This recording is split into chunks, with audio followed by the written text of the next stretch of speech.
계속해서 우리 목자와 양의 관계에 대해서 살펴보는 중에 있습니다. 지난 주일에는 목자와 양의 관계에서 양이 목자와 어떻게 해야 정상적인 관계를 유지해 나가는가를 생각해 보았고, 물론 이제 목자와 양의 관계에서 정상적인 관계를 위해서는 분명히 목자가 양에 대해서 어떻게 해야 하는 문제가 있습니다. 그런 부분들은 우리가 앞서 살펴봤습니다.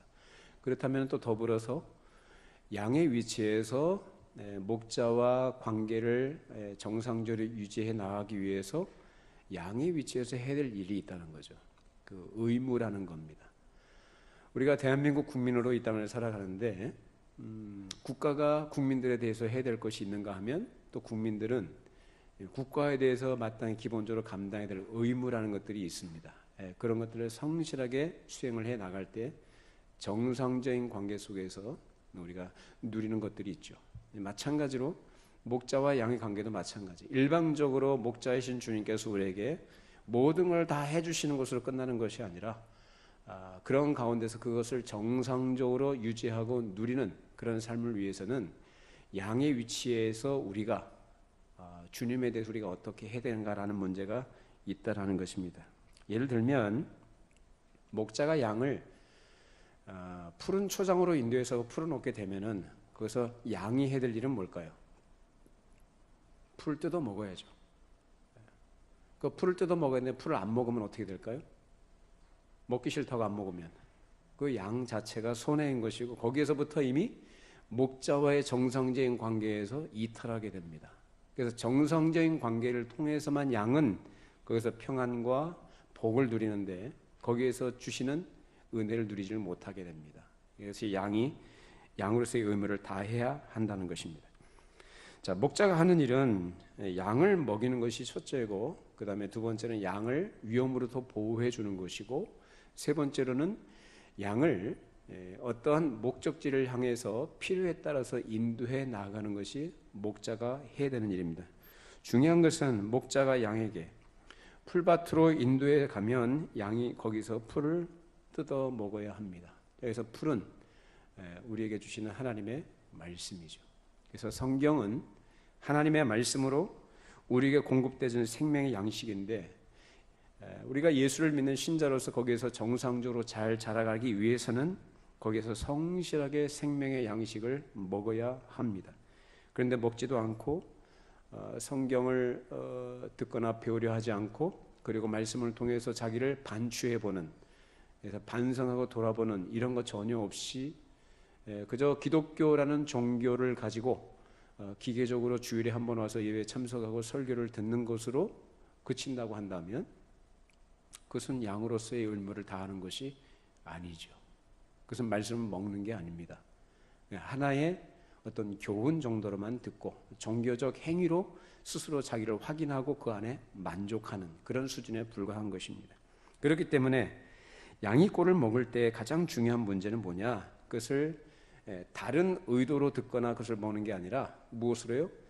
생명의 양식으로 먹어야 한다는 겁니다. 여러분들이 말씀을 들으실 때 그래서 하나님이 나에게 주시는 생명의 양식으로 듣고 받으시기를 바랍니다. 그게 먹는 겁니다. 자, 성경은 우리가 알기로 하나님의 말씀으로 고백하고 추후에 의심 없이 그 말씀들을 다 믿습니다. 자, 그런데 이 성경은 하나님의 말씀으로서 일반적인 의미에서 성령의 보통 은혜의 역사가 거기에 있습니다. 무슨 말이냐면, 우리가 일반적으로 성경을 보게 되면 거기에서 어떤 도덕적인 표준을 우리가 발견하게 되기도 하고, 인생의 지혜를 얻기도 하고요, 또 어떤 지식을 함양해 나갈 수 있는 그런 것들 유익을 얻기도 합니다. 그래서 예수를 안 믿는 사람들도 성경을 참 좋은 책으로 종교 경전으로 받아서 거기서 나름 그런 유익을 얻는 사람들이 있어요. 자, 그런데 성경을 우리에게 주신 목적은 거기에 있지 않죠. 궁극적인 목적, 가장 중요한 것은 뭡니까? 이 성경은 우리로 하여금 구원에 이르는 지혜가 있게 하는 줄로 믿습니다. 그래서 하나님의 백성들에게 주신 거죠. 성경은 뭘요? 하나님의 말씀, 양식으로 주신 겁니다. 이 말씀을 통해서 택하신 백성들이 거기서 생명을 얻도록 하고 뿐만 아니라 예수님께서 말씀하신 것처럼 내가 온 것은 양으로 생명을 얻게 하고 더 풍성히 얻게 하려는 말씀이라는 것처럼 그 말씀과 같이 그 안에서 은혜의 부요함을 누리도록 하시는 것이 바로 성경을 우리에게 주신 목적이라는 것입니다.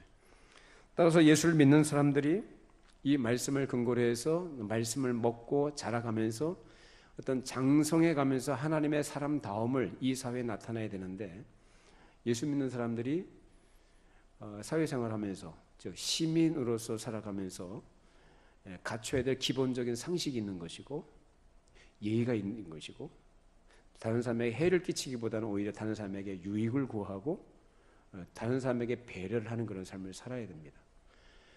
우리가 성경을 읽고 기도하고 찬송하는 것 중요하죠. 그것은 우리가 예수를 믿는 사람을 정당하게 해야 될 종교적인 어떤 행위인 것은 분명하지만 그 행위 자체가 중요한 게 아니라, 그렇게 했으면 어떻게 됩니까? 기도했으면은 기도한 사람다워야 되는 것이고, 찬송을 했으면 찬송을 한 사람다워야 되는 것이고, 오늘 이렇게 주일날 여러분이 예배를 하러 오셨는데 예배를 했으면 예배를 한 사람다워야 한다는 거예요. 거기에서 뭘? 하나님이 원하신 열매들이 맺어져야 한다는 것입니다. 그것이 바로 하나님이 우리에게 기본적으로 주신 말씀을 주신 목적인 것입니다. 그렇기 때문에 우리가 그리스도의 양으로서 정상적인 생활을 하기 위해서는 목자이신 그리스도께서 주시는 그 꼴을 늘 신실하게 먹어서 새 생명을 가진 새 사람으로서 매일매일 건실하게 장성해 가야 합니다. 그런데 장성하지 못하고 정체되어 있거나 또는 퇴보하고 있다면 그것은 정상적인 목자와의 관계에서 이탈해 있는 것입니다. 정상이 아니라는 거죠. 여러분 모두 목자이신 주님께서 우리를 이끄시는 대로 잘 따라가시기를 바랍니다. 그 따라가는 방식으로 주시는 것이 뭐냐? 말씀이고 그것을 또한 음성이다라고 이렇게 얘기를 합니다. 자, 목자이신 주님께서 우리 인도에 가실 때는 우리를 교회로 부르시고 교회를 이끌어 가시는 목적이 있습니다. 어디로 이끄실까요? 교회를 이끄신 목적. 이 땅에 있는 지상교회는 유형교회라 얘기하죠. 이 땅에 있는 지상교회는 완전하지가 않아요. 그래서 완전한 그 완성된 승리적 교회로 이끄시는데 바로 천상의 교회입니다. 그 영광의 나라로 이끌어 가는 것이 바로 주님의 목적입니다. 그 영광의 나라는 어떤 것일까요? 죄와 사망이 없는 것, 슬픔과 고통이 없는 것이고, 결함과 탄식이 없는 것이고, 모자람이 없는 것, 결핍이 없는 것, 모든 것이 완전하고 하나님의 영광이 찬란하게 드러나는 것, 그 영원한 나라가 바로 우리를 이끌어 가시는 목적지인 것입니다. 그렇기 때문에 교회를 이루고 주님의 뒤를 따라가는 양들은 한 무리로서 충실하게 그 목자의 인도하심을 따라가야 하는 것입니다. 그걸 못하게 되면 결국 길을 잃은 양이 되는 것인데, 그런 양이라고 해서 물론 그리스도의 양이 아닌 것은 아니죠. 그러나 신실하게 주를 따르는 양은 아니고 어떤 양일까요? 길을 잃은 양입니다. 그러니까 길을 잃은 양은 100마리 중에서 한 마리가 지금 길을 잃었다고 예수님 말씀하셨었는데, 그 한 마리 양은 그리스도의 양이 아닌 게 아니란 말이에요. 양이라 그 말이죠. 근데 어떤 상태예요? 자기 스스로 속아가지고. 그래서 길을 잃어버렸다는 것은 바로 속아서 넘어갔다는 뜻이라고 그랬죠. 자기 스스로 속거나 외부 어떤 유혹의 마음을 빼앗겨서 이탈해 있는 상태가 바로 길을 잃어버린 양의 상태인 것입니다. 그런 양이 되지 않도록 주님께서 우리를 늘 보호하시고 인도하심에도 자기 고집을 부리면서 그 주님의 인도하심을 따르지 않는 양들은 어쩔 수 없이 그것은 비참한 상태에 떨어지게 된다는 겁니다. 양은 목자의 음성을 듣고 주님의 뒤를 따라가야 됩니다. 그리고 주님의 뒤를 따라갈 때 양은 그 목자의 충실한 보호를 받게 되죠. 그래서 밤이 되면 이제 추위와 위험으로부터 양을 보호하기 위해서 목자는 양을 우리 안에 다 집어넣습니다. 거기에서 양은 안전하게 보호를 받고, 이제 밤이 지나가고 아침이 되면은 목자가 양 우리로 와서 양 우리 앞에 오게 되면은 문지기가 문을 열어요. 그럼 목자는 그 우리 안으로 들어가서 자기 양들의 이름을 다 하나씩 불러내가지고 앞서 인도에 가는데, 그 인도하는 방식은 신호를 보낸다는 겁니다. 그래서 양들은 그 목자의 신호를 듣고 그 뒤를 따라가게 됩니다. 가는 도중에 곰이나 사자와 같은 짐승들이 공격해 오게 되면 막대기나 무기를 가지고 자기 양을 보호합니다. 일반적으로 목자들이 그렇게 한다면 예수님께서는 선한 목자라고 자기를 표현한 것처럼 자기 양을 위해서 목숨까지 버리시는 분이 바로 우리 주님이신 것입니다. 이런 목자와 함께 가는 양은 그 마음이 얼마나 안심이 되겠습니까? 위험으로부터 보호를 받고 평안한 길로 인도해 가시는 그 목자의 뒤를 따라갈 때 그 목자의 그 보호하심과 돌봄 속에서 양은 그 안에 위로와 평안을 누리게 되는 것입니다. 자, 우리 주님께서 우리를 그렇게 인도해 가시는 목자 되심을 우린 여기에서 생각해 볼 수가 있습니다. 우리가 예수님의 보호를 받아서 우리 육신도 이 세상에서 편안하게 살아가는 것이고 우리가 내일 일을 알지 못하는 안개와 같은 인생이지만 그런 가운데서도 하나님께서 우리를 인도하실 것을 우리가 확신하는 가운데 마음과 영혼의 평안을 누리며 살아가게 되는 것입니다. 그런데 그런 주님의 보호하심이 없다면, 그 주님의 보호하심에서 이탈해 있다면 우리가 어떻게 살아가겠습니까? 아까 우리가 찬송가 고백한 것처럼 주 떠나가시면 내 생명 헛되네 라고 고백했습니다. 주님께서 떠나가실까요? 주님께서 우리를 그의 양으로 부르시고 양 우리 안에 우리에게 함께 하도록 하셨는데 주님께서 우리를 떠나가실까요? 떠나가시지 않죠. 근데 문제는 뭐냐? 항상 우리한테 있다는 겁니다. 내가 떠나가죠. 내가 떠나가니까 마치 주님이 나를 떠나신 것 같은 그런 것을 경험하는 것뿐입니다. 내가 떠나간 것이 주님께서 떠나가지 않습니다. 탕자가 집을 나가면 아버지가 그 자식 생각하면서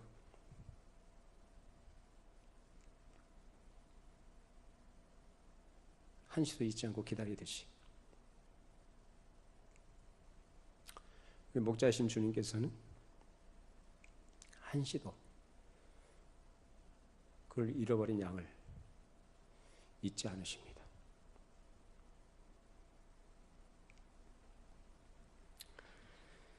근데 그를 잃어버린 양은 자기를 보호할 아무런 힘도 능력도 없는 위험한 상태에 떨어지게 됩니다. 그렇기 때문에 양은 언제나 목자이신 주님의 음성을 들을 수 있는 그 범위 내에 있어야 돼요. 소리를 들을 수 있는 범위 내에, 그것이 바로 보호를 받는 범위입니다. 그 틀을 벗어나면 안 되는 거예요. 우리 인생을 살아가면서 참 해야 될 일들도 많고 그런 가운데서 내가 어떻게 해야 될 것인지를 결정해야 될 때도 많이 있습니다. 그리고 그런 가운데 어떤 것이 좋은 것인지 분별을 해야 되는데 그 분별할 줄도 몰라요. 어떤 것을 해야 될까, 어떤 것을 하지 말아야 될까 분별을 못하고 그냥 살아갑니다. 내일도 어떻게 될지 모르고, 그래서 내가 내일 어떻게 될까에 대해서 어떻게 고민하고 우리가 많이 방황도 합니다만, 그런 가운데서도 주님께서 우리를 지켜주시고 우리를 인도하시지 않으시면 우리는 그야말로 길을 잃어버린 상태가 될 수밖에 없는 것입니다. 우리는 예수님께서 인도하시는 그 인도하심을 확신할 수 있는 상태에서 늘 살아가야 합니다. 내가 이렇게 살아가는 것, 또 내가 어떤 환경 속에서 무엇을 결정할 때 이것은 주님께서 인도하십니다라고 확신할 상태에 있어야 한다는 거예요. 그 상태는 어떤 상태일까요?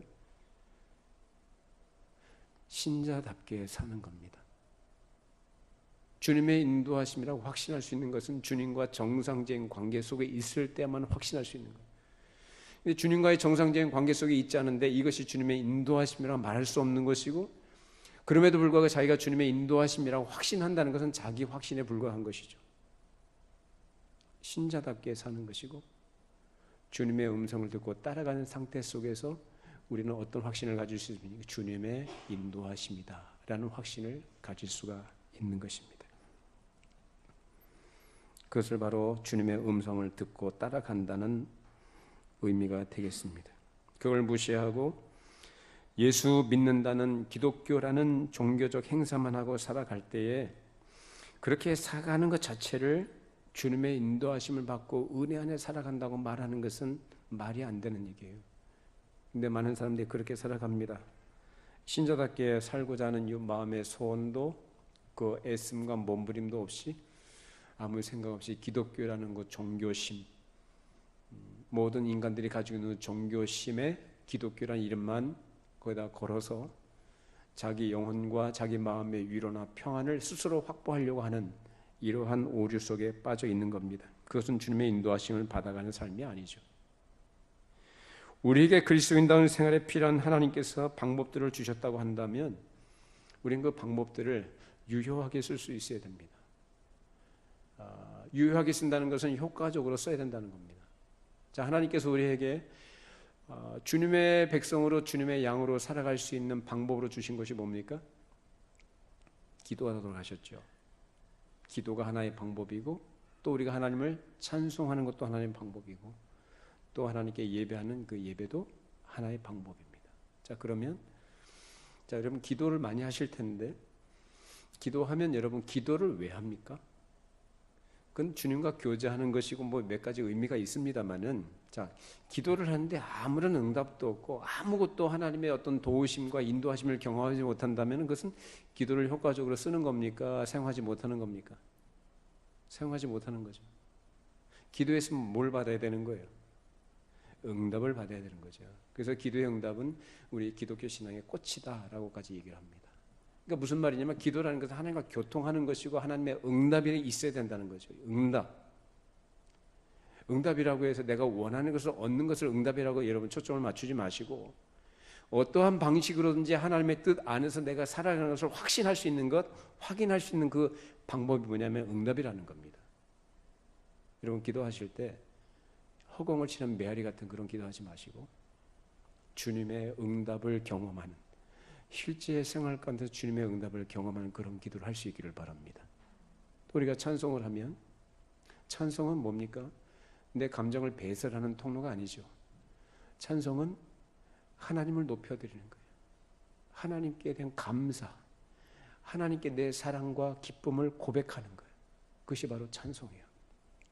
찬송하면은 하나님을 높여드리고 하나님과의 관계 속 그 영혼의 기쁨을 누리는 것이 있어야 된다는 거거든요. 근데 멜로디 또는 가사에 도취돼 가지고 자기 스스로 자기를 위로하는 또 자기 연민에 빠지는 이런 것들은 이것은 세상 노래의 특징이지 이건 찬송의 그런 효과가 아닙니다. 그래서 찬송을 했으면 그 사람이 어떻게 됩니까? 어떤 정서로 순화가 돼야 됩니까? 하나님의 은혜를 누리는 사람으로서의 정서, 그 하나님의 은혜가 그 마음속에 잦아드는 그런 젖어 있는 사람으로서의 정서적인 순화, 그 은혜를 누릴 수 있는 사람이 되어야 된다는 겁니다. 또 우리가 하나님께 예배를 드릴 때 예배의 대상은 하나님이시고 우리는 하나님 앞에 우리에게 주신 그 은혜에 대해서 감사하는 마음으로 엎드려 절하는 것이 예배의 기본 개념이죠. 자, 그러면 예배를 통해 우리는 누구를 만나야 됩니까? 하나님을 만나야죠. 근데 하나님을 만나는 데 있어서 내가 그런 마음의 어떤 기대함과 사모함과 어떤 준비도 없이 그저 종교적인 어떤 형식과 의식을 따라서 그냥 시간 안에 내가 지나는 것이 예배가 아니죠. 그래서 예배를 했으면은 하나님을 만나야 되고 또 하나님께서 예배하는 자들을 찾으신다고 했잖아요. 그래서 하나님께서 찾으시는 그 예배자로서 하나님을 만나고 하나님과 교통하고 그 하나님과 교통하면서 그가 어떻게 달라져야 되겠습니까? 예배를 했으면 예배를 하고 돌아갔는데 여전히 자연인 이제 어떤 죄된 부패한 본성들이 그대로 여과 없이 드러나고 달라지는 것 없이 이렇게 살아가고 가치관에서 달라지는 것 없이 살아간다면 그것은 예배한 겁니까? 안 한 겁니까? 예배가 그 사람에게 어떤 의미가 있을까요? 그냥 자기 만족에 불과한 거예요. 예배가 종교적인 행위로 나 예배했다라는 거예요. 주일에 예배 참석하는 것으로 나는 예배 참석했다라는 것으로 자기 스스로를 위로하고 안심하는 거죠. 그건 예배한 게 아닙니다. 참되게 예배했으면 그 사람은 누구를 만난 사람이에요? 하나님을 만나고 하나님과 교통한 사람. 누구를 닮아야 됩니까?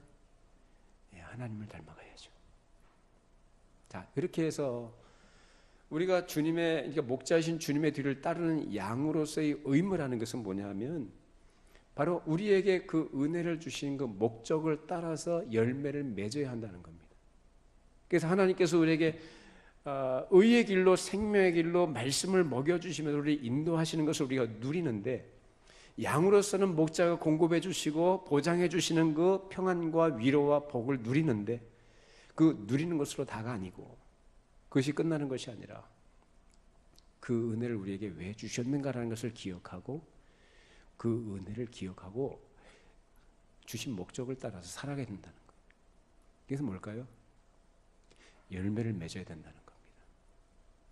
열매를 맺어야 되는데 예수님 당시에 유대인들의 상태가 어땠는가? 자, 우리 마태복음 7장 17절 20절 말씀입니다. 읽어보시죠. 이와 같이 좋은 나무마다 아름다운 열매를 맺고 못된 나무가 나쁜 열매를 맺나니 좋은 나무가 나쁜 열매를 맺을 수 없고 못된 나무가 아름다운 열매를 맺을 수 없느니라. 아름다운 열매를 맺지 아니하는 나무마다 찍혀 불에 던져지느니라. 이러므로 그들의 열매로 그들을 알리라. 좋은 나무는 좋은 열매를 맺고 나쁜 나무는 나쁜 열매를 맺을 수밖에 없다. 너무나 당연한 얘기죠. 여러분 모두 좋은 나무가 되시기를 바랍니다. 좋은 나무로서 좋은 열매를 맺으셔야죠. 그 좋은 나무가 되도록 하나님이 우리에게 뭘 주셨는가? 은혜라는 것을 주시는 겁니다. 근데 좋은 나무가 되지 못하고 나쁜 나무가 되어서 나오는 것들이 계속해서 이전에 자연인의 그런 품성들, 자연인의 어떤 본성적인 것들, 부패한 것들, 세상적인 것들, 육적인 것들만 계속 나온다면 그거 어떻게 된다는 거예요? 찢겨서 불에 던져진다라는 거예요. 우리가 예수를 믿는다는 거, 우리가 구원 얻는 것은 내 공로나 내 힘이나 내 어떤 조건에 근거한 것이 아니기 때문에 쉽게 얘기하자면 구원 받는 것 자체는 어려운 게 아닙니다. 무슨 말인지 아시겠어요? 구원 받는 것은 내가 노력해서 얻는 게 아니기 때문에 그런 의미에서 어려운 게 아니라고요. 아무 공로 없이 하나님께서 은혜로 구원하신 줄로 믿습니다. 자, 그런데 구원받은 사람이라면 그 구원받은 그 은혜, 하나님께서 구원하신 목적이 무엇인지를 바르게 이해를 하고 그 뭘 통해서 깨닫게 되느냐? 말씀을 통해 깨닫게 된단 말이에요. 예수 믿고 살아가는 것, 나 예수 믿으면 됐지, 이 정도면 됐지가 아니고 어떻게 된다는 거예요? 열매를 맺도록 돼 있다는 얘기예요. 열매를 맺어야만 된다는 겁니다. 좋은 나무로. 그것이 우리에게 은혜를 주신 목적입니다. 근데 한번 돌아보십시오. 우리가 신앙생활 참 많이 했죠. 저도 교회 안에서 쭉 자랐고 지금까지 신앙생활을 한다고 합니다만 여러분도 많이 그러실 거예요. 근데 얼마나 많은 열매를 맺고 얼마나 좋은 열매를 맺고 있는가. 근데 도덕적이고 윤리적인 어떤 그런 부분들을, 그런 가치들을 우리가 드러내자는 얘기를 하는 게 아니라 그보다 더 이상해. 그것과는 비교가 안 되는 하나님 나라 백성으로서의 그리스도적 품성, 이런 것들이 우리에게 있어줘야 된단 말이에요.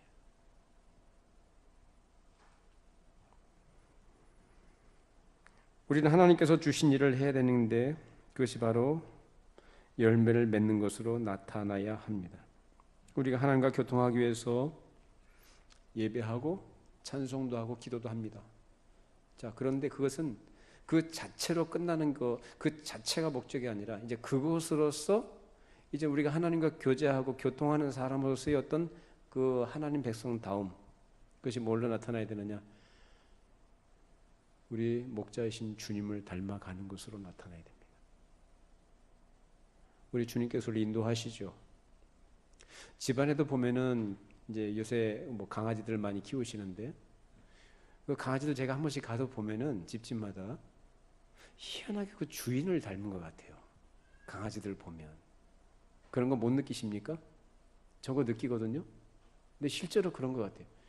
주인이 좀 싸나우면은 그 개도 싸나고, 주인이 좀 온화하고 그러신 분은 개도 그래요. 어쩌면 그런지 모르겠어요. 우리 집에 좀 고양이 한 마리 키우는데 쿠키라는 고양이를 키우고 있는데 쿠키가 안 싸나워요. 굉장히 온순하고 아주 귀염둥이에요. 누굴 닮아서 그러겠어요? 주인 닮아서 그러죠. 이제 주인이 누구냐 문제인데, 무슨 말이냐면 우리 목자이신 주님께서 우리 인도에 가신다 그러면 그거를 따르는 양들은 누구 음성을 들어요? 주의 음성, 목자의 음성을 듣죠. 목자의 음성을 듣고 그 목자의 음성을 따라가면서 누굴 닮아가느냐? 그 목자를 닮아가는 거예요.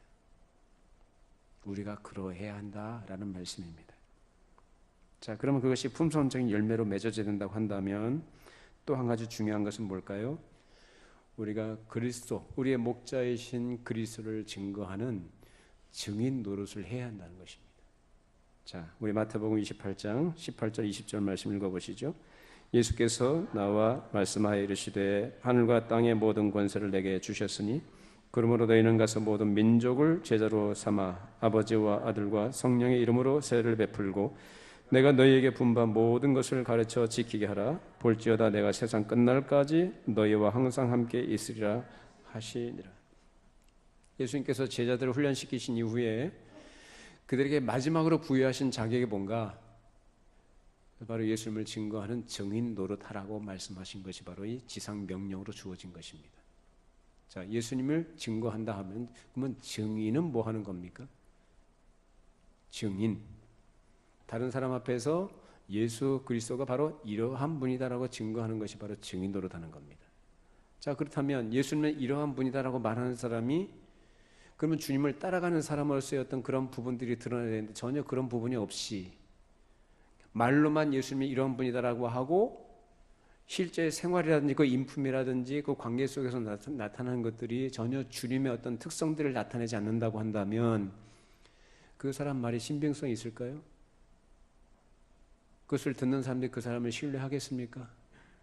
평소에 그 사람을 신뢰하지 않고 인정하지 않는다고 한다면 그가 말하는 무슨 말을 하든지 그 사람이 말하는 것이 진실한 것이고 그 사람 말이 참이라 할지라도 그것은 그 사람에 대한 신뢰가 없기 때문에 아무 효과가 없습니다. 물론 뭐 이렇게 얘기하자면 할 말은 없어요. 그럼에도 불구하고 성령께서 택하신 자들의 마음을 여셔서 믿음을 주신다면 그 사람도 믿게 될 것이다 라고 우리 말할 수 있습니다. 그러나 그건 하나님이 하실 일이고 우리 양으로서의 의무라고 할 때에 우리 양은 뭐 해야 된다는 거예요? 그리스도를 증거하는 증인으로서의 어떤 도덕적 품성, 그리스도적 품성을 가진 사람으로 다른 사람과의 관계가 그러해야 한다는 것입니다. 가치관도 그렇게 다른 것으로 그가 가지고 품고 있는 그리스도적 사상이라는 것이 어떻게 해요? 그렇게 발현이 되는 생활을 해 나가는 사람으로 살아가야 한다는 거예요. 그것이 뒷받침되지 않는다면 그래서 의미가 없다는 것입니다. 그래서 가지고 있는 그리스도에 대한 지적인 내용도 건전한 사상으로 계속 발전해 가면서 이런 사상에 부합되게끔 그 생활이 단정하고 정당하게 나타나야 합니다. 이것은 그리스도를 증거하는 사람들에게 꼭 필요한 것이요. 예수를 믿는 신자라고 해서 단지 착하고 좋은 사람 되는 것뿐만 아니라 그리스도의 복음의 진리를 잘 깨달아서 그것을 전파할 때에 그 사람의 생활 경험과 생활들이 같이 가줘야 한다는 것입니다. 그것이 바로 목자와 양의 정상적인 관계 속에서 그 목자를 따라가는 양의 자태다라고 하는 것입니다. 자, 그러면 양은 목자가 어디로 인도하려고 할 때 그 목자를 따라야 되는 것이 당연한 것이죠. 그런데 양들 가운데서 목자가 인도하려고 하는데 그것을 안 따라가려고 버티려고 하는 양들이 있어요.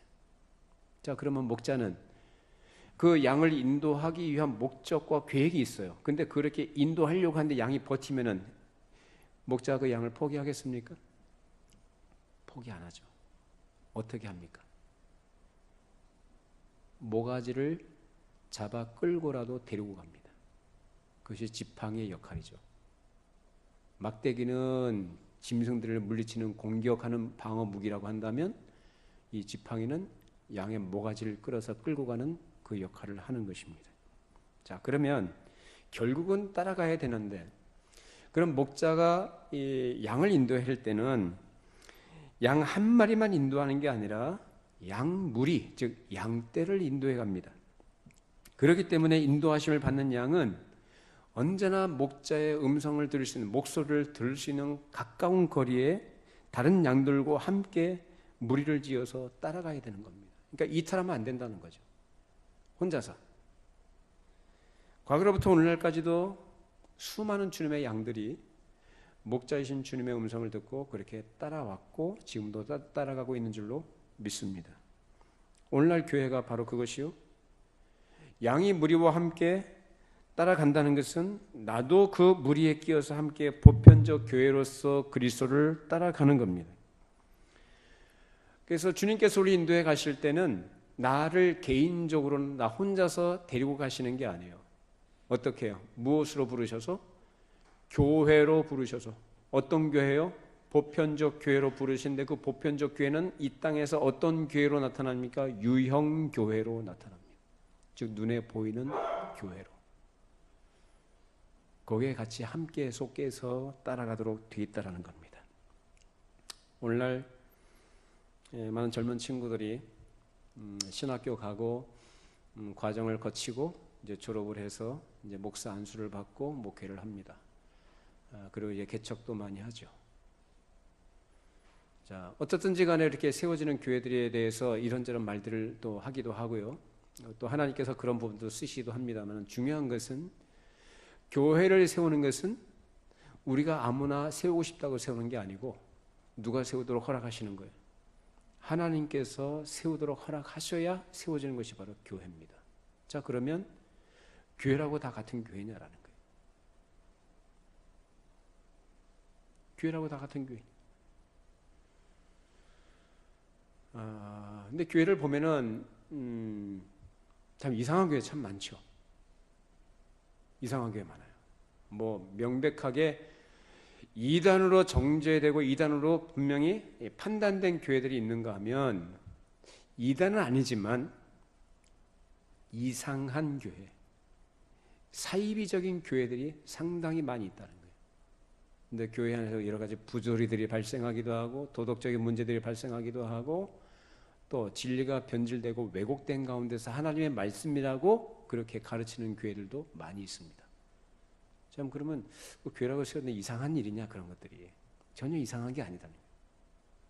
이 땅에 있는 동안에 어찌 보면 당연한 현상들이다라는 거예요. 자, 우리 성경으로 읽어보십시다. 고린도후서 11장 14절 15절 말씀 읽어보시죠. 이것은 이상한 일이 아니니라. 사탄도 자기를 광명의 천사로 가장하나니 그러므로 사탄의 일꾼들도 자기를 의의 일꾼으로 가장하는 것이 또한 대단한 일이 아니니라. 그들의 마지막은 그 행위대로 되리라. 자, 이상한 일이에요? 이상한 일이 아니에요? 이상한 일이 아니에요. 교회가 변절되고 타락해서 여러 가지 도덕적으로 불미스러운 일 뿐만 아니라 그러한 진리를 변질시키는 일들이 많이 발생한다는 겁니다. 그래서 마치 곡식밭에 가라지가 함께 다른 알곡들과 같이 자라나는 거예요. 그런 가운데 이 가라지들이 많이 섞여 있다는 거죠. 자, 그런데 참 교회는 어떻습니까? 그런 가운데 참 교회의 상을 가지고 그것을 보존하고 거기서 계속해서 발전해 나가는 것이 참 교회인 줄로 믿습니다. 그런 교회로 보존해 주시는 거죠. 그리고 그 기초는 다른 게 아니고 하나님의 말씀입니다. 다른 거 아닙니다. 어떤 종교적인 체험이고 기초도 아니고요. 어떤 세상의 어떤 번영이나 어떤 세상의 어떤 형통함들, 세상의 성공들, 출세 뭐 이런 것들, 병 고치는 이런 것들이 기초가 아니고 뭐라고요? 환상을 보는 것도 기초가 아니고 하나님의 말씀이에요. 하나님의 말씀으로 그리스도 안에서 각 사람에게 생명을 주시는 것이고 예수 그리스도와 연결되도록 하셨기 때문에 필연적으로 그렇게 부름받은 한 사람 한 사람들은 누가 되는가? 신령한 그리스도의 몸을 이루는 지체가 된 것입니다. 내가 원해서 된 게 아니고 누가 그렇게 하셨다고 그래요? 하나님께서 하게 하신 것입니다. 그렇다면 우리는 그런 의식과 각성 가운데서 자신의 보편적 교회의 한 분자로 있다는 것을 이 땅 위에서 인간으로 살아가는 동안에 그것을 나타낼 수 있어야 한다는 겁니다. 나는 교회의 한 분자다라는 거예요. 그리스도의 몸을 이루고 있는 지체다라는 의식. 그것을 어떻게 해요? 의식만 가지고 있는 것이 아니라 어떻게 해요? 나타낼 수 있어야 한다는 것입니다. 그것을 구현하는 방식이 뭔가? 유형의 교회를 형성하는 것입니다. 이렇게 교회를 이루는 거죠. 그렇기 때문에 유형의 교회 안에서 보편의 교회가 주를 따라가는 거룩한 자태를 어느 정도만큼은 나타낼 수 있어야 한다는 겁니다. 물론 유형의 교회는 연약하고 결함이 많은 인간들이 모인 것이기 때문에 잘못도 있고요, 흠도 있고요, 또 어떤 경우에 심각한 죄를 범하는 경우들도 분명히 있습니다. 그럼에도 불구하고 그 속에서 이상형이라는 교회의 원형을 찾기 위해서 끊임없이 노력해 나가야 하는 것이죠. 근데 원형을 찾는 게 뭐냐? 그것은 곧 교회가 차츰 타락해가고 이런저런 폐단들이 생겨나고 오류가 많이 생기는 것 가운데서 자꾸 고쳐 나가는 것입니다. 무엇을 비추어서요? 말씀에 비추어서. 우리 교회도 개혁교회라고 합니다마는 우리가 완전하다거나 우리가 모자람이 없다, 뭐는 또 우리가 뭐 다 잘하고 있다 말하면 절대로 안 됩니다. 우리도 불완전한 인간들의 모임이고 결함이 있고 모자람 투성입니다.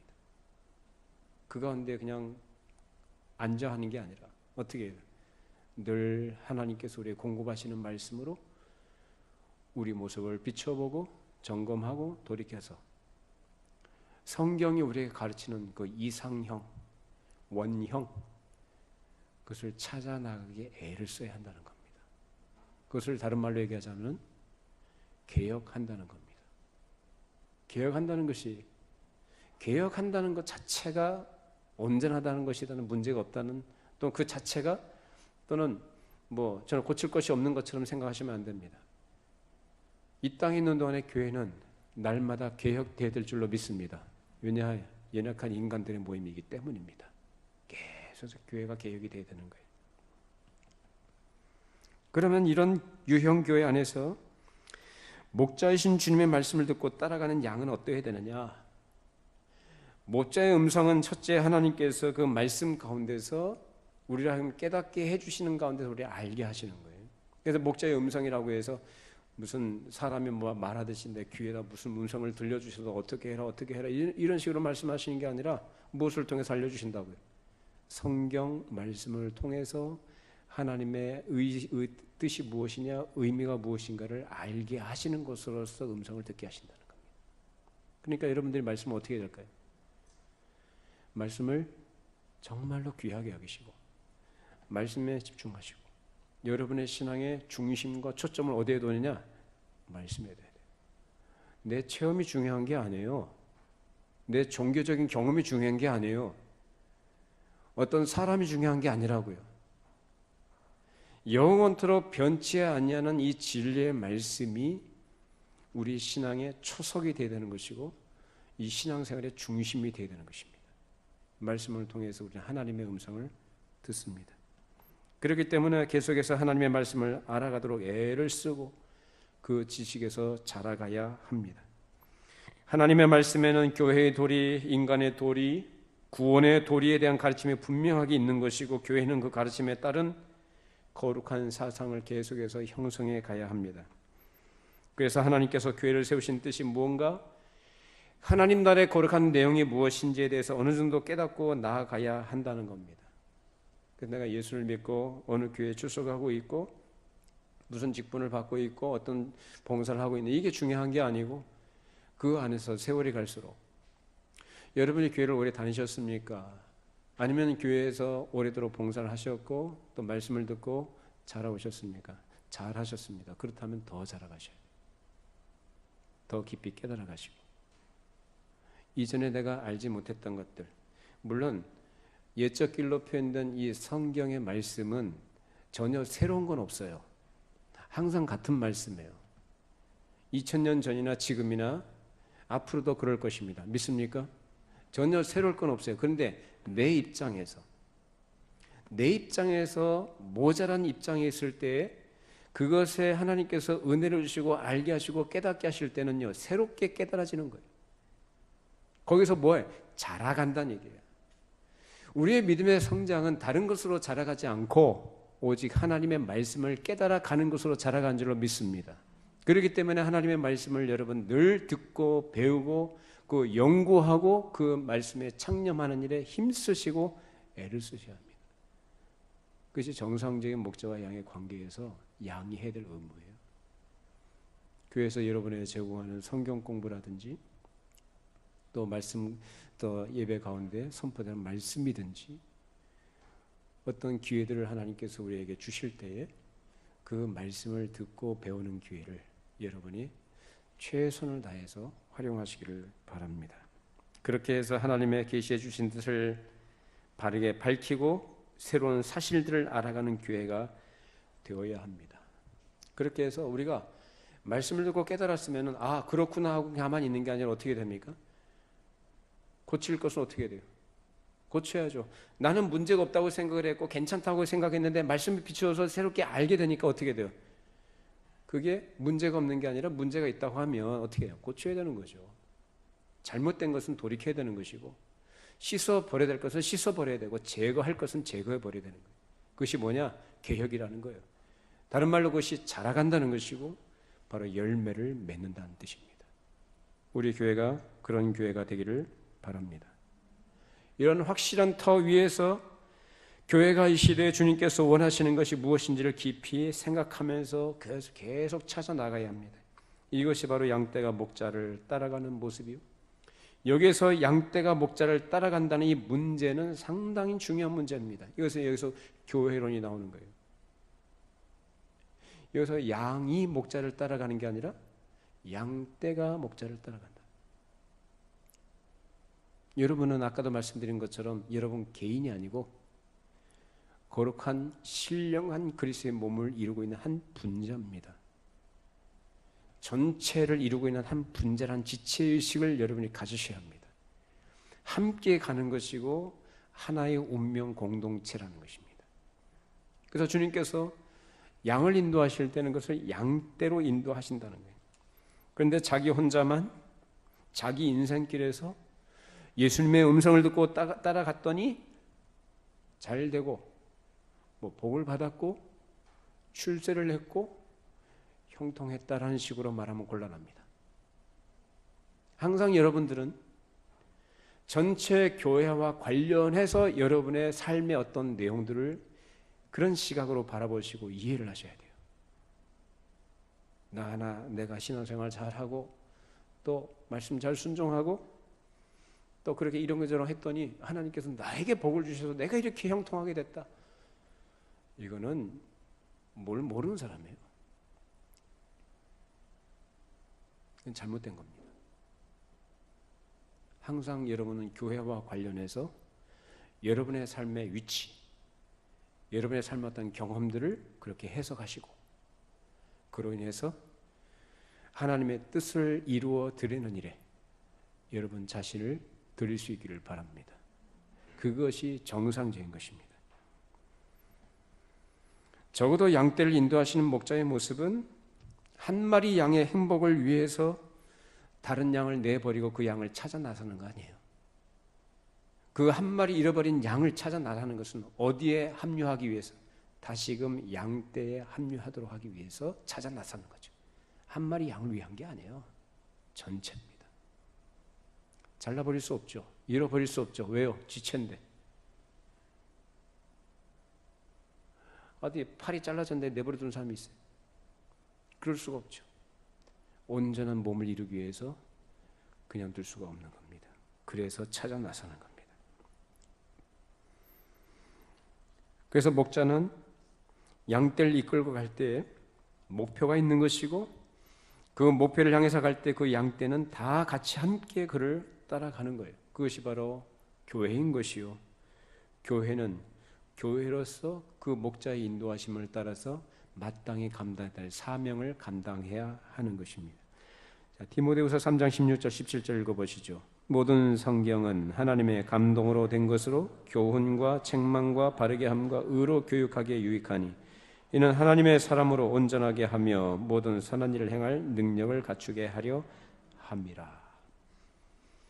목자이신 주님께서 우리 인도해 가실 때는 말씀으로 우리를 인도하십니다. 그 말씀은 성경이요. 모든 성경은 하나님의 감동으로 된 것으로 우리로 하여금 어떻게 해요? 교훈, 책망, 바르게 함, 의로 교육하셔서 어떻게 하신다고 합니까? 우리로 하여금 하나님의 사람을 온전하게 하며 선한 일을 행할 능력을 갖추게 하려 합니다. 여기서 말하는 선한 일이란 뭘까요? 선한 일, 불쌍한 사람 도와주는 것도 포함이 되겠죠. 당연히. 여기서 말하는 선한 일은 뭐냐? 바로 구원입니다. 구원 얻은 하나님의 사람으로서 이제 구원 얻은 것으로 끝나는 게 아니라 열매를 맺어가는 사람으로 살아가도록 하시기 위함이다라는 겁니다. 그런 열매가 우리 교회 여러분 각자의 삶에 풍성하게 맺어지기를 바랍니다.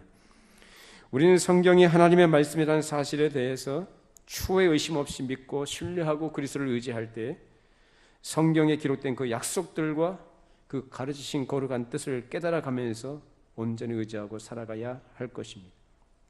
그리고 오늘날 이 시대 가운데 하나님께서 우리에게 무엇을 하라고 하시는가를 그 말씀을 통해서 깨달아가고 그 일을 감당하는 교회가 되어야 할 것입니다.